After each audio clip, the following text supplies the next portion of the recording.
السلام علیکم دوستو، میں ہوں عدیل معاویہ اور آپ دیکھ رہے ہیں وائس آف مسلم۔ دوستو، درد شہوار کون تھی؟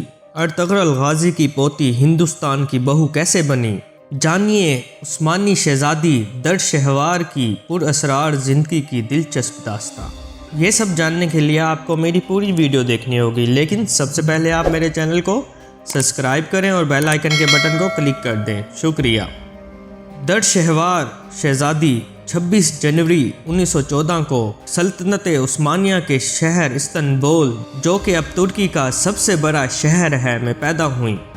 آپ مسلمانوں کے آخری خلیفہ سلطان عبد المجید ثانی کی صاحبزادی تھیں۔ آپ جس وقت پیدا ہوئیں اس وقت سلطنت عثمانیہ اپنے آخری ایام گن رہی تھی۔ 18ویں صدی کے آخر سے اس سلطنت کا زوال شروع ہوا اور پہلی جنگ عظیم کے بعد سال 1922 میں اس عظیم الشان سلطنت کا بالآخر خاتمہ ہو گیا۔ مصطفیٰ کمال کی زیر قیادت ترکی کی نئی انتظامیہ نے شاہی خاندان کو ملک بدر ہونے پر مجبور کر دیا۔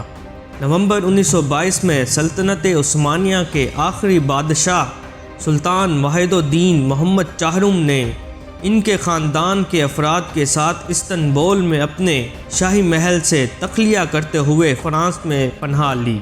حالانکہ اس کے بعد کچھ وقفے تک سلطان محمد کے چچا زاد بھائی عبد المجید ثانی کو برائے نام بطور خلیفہ مقرر کیا گیا، لیکن 3 مارچ 1924 کو سرکاری طور پر خلافت کے مکمل خاتمے کا اعلان کر دیا گیا۔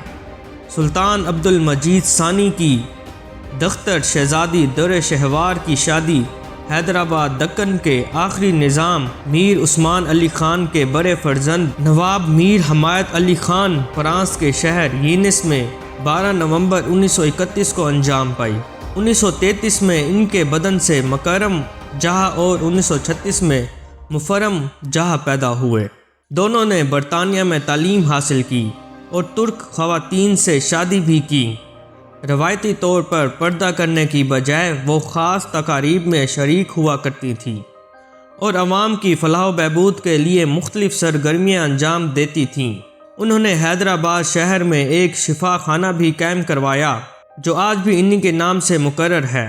وہ آخری بار نظامی عجائب گھر کے 25 سال مکمل ہونے پر تقریب کی صدارت کے موقع پر منظر عام پر آئیں۔ 27 فروری 2006 کو وہ لندن میں انتقال کر گئی۔